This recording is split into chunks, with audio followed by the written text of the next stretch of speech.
नन्ही सी आंखें और मुड़ी हुई उंगलियां थी। ये बात तब की है जब दुनिया मेरे लिए सोई हुई थी। नंगे से शरीर पे नया कपड़ा पहनाता था। ईद वीद की समझ ना थी पर फिर भी मेरे साथ मनाता था। घर में खाने के वांदे थे पर एफडी में पैसा जुड़ रहा था और उसके खुद के सपने अधूरे थे पर मेरे लिए बुन रहा था। ये बात तब की थी जब दुनिया मेरे लिए सोई हुई थी। वक्त कटा, साल बढ़ा पर तब भी सब अनजान था। मैं फिर भी उसकी जान था। बिस्तर को गीला करना हो या फिर रातों को रोना, एक बाप ही था जिससे छीना मैंने उसका सोना था। सुबह फजर तक गोदों में खिलाता, झूलों में हिलाता, फिर दिन में कमाता, शाम में चला आता, कभी खुद से परेशान, कभी दुनिया का सताया था। एक बाप ही था जिसने मुझे रोते हुए हंसाया था। अल्फाजों से तो गूंगा था मैं, पर वो मेरे इशारे समझ रहा था। मैं खुद इस बात से हैरान हूं आज कि कल वो मुझे किस तरह पढ़ रहा था।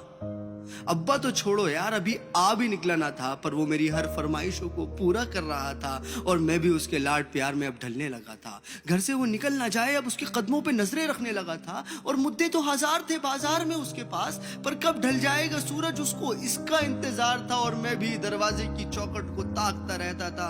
जब होती थी दस्तक तो वॉकर से झांकता रहता था। देख के उसकी शक्ल में दूर से चिल्लाता था। जो भी इशारे मुझे आते थे उससे उसे अपने करीब बुलाता था। वो भी छोड़ छाड़ के सब कुछ मुझे सीने से लगाता था। कभी हवा में उछालता था, कभी करतब दिखाता था मेरी एक मुस्कान के लिए। कभी हाथी कभी घोड़ा बन जाता था और सो सकूं रात भर सुकून के साथ। इसीलिए पूरी रात एक करवट में गुजारता था। इसीलिए पूरी रात एक करवट में गुजारता था।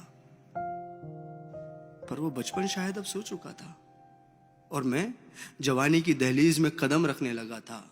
उसकी कुर्बानी को उसका फर्ज समझने लगा था। चाहे वो फिर खुद बिना पंखे के सोना हो या मुझे हवा में सुलाना, या फिर ईद का वो खुद पुराना कपड़ा पहनना हो और मुझे नया पहनाना, या तपते हुए बुखार में वो ठंडे माथे पे रखी हुई पट्टियां हो, या मेरी हर जिद के आगे झुक जाना। वो बचपन था, वो गुजर गया, वो रिश्ता था, वो सिकुड़ गया और मैं उस कुर्बानी के बोझ को उठा नहीं पाया। इसीलिए वो शहर में कहीं दूर छोड़ आया। नया शहर था, नए शहर की हवा मुझ पे चढ़ने लगी थी। अपने बाप की हर नसीहत मुझे एक बचपना लगने लगी थी। काम जो मिल गया था, पैसा जो आने लगा था, क्या जरूरत है बाप को, ये सोच मुझ में पलने लगी थी। और उधर मेरा बाप बेचैन था मेरी याद में कि कुछ रोज तो घर आजा बेटा, बस यही था उसकी फरियाद में। और मैं उससे हिसाब लेने लगा था जो दुनिया का कर्जदार बन चुका था। क्या जरूरत है तुम्हें अब्बू इतने पैसे की, अब ये सवाल करने लगा था। अब घड़ी का कांटा फिर पलट चुका था। कल तक मैं किसी का बेटा था, आज किसी का बाप बन चुका था और हसरतों का स्वेटर मैं भी बुनने लगा था। कल क्या करेगा मेरा बेटा, मैं भी यही सोचने लगा था। अब दुनिया में ना उससे कोई आगे था, ना कोई अपना था, सब पराया था, बस वही एक सपना था। तब मुझ में एक जज्बात उमड़ने लगा था, जिस जज्बात से मैं हमेशा अनजान था कि कल क्या गुजरी होगी मेरे बाप पे। अब मुझे ये समझ आने लगा था, बेलोस मोहब्बत की मूरत होता है बाप। जो लफ्जों में ना बुना जाए और कलमों से जो ना लिखा जाए वो होता है बाप। जो रोते हुए को हंसा दे और खुद को माजूर बना के तुम्हें खड़ा कर दे वो होता है बाप। और ये एक मैसेज पूरी आवाम के लिए कि एक रोज तुम्हें एहसास जरूर होगा कि मसरूफ तुम थे, उम्र दराज वो होगा।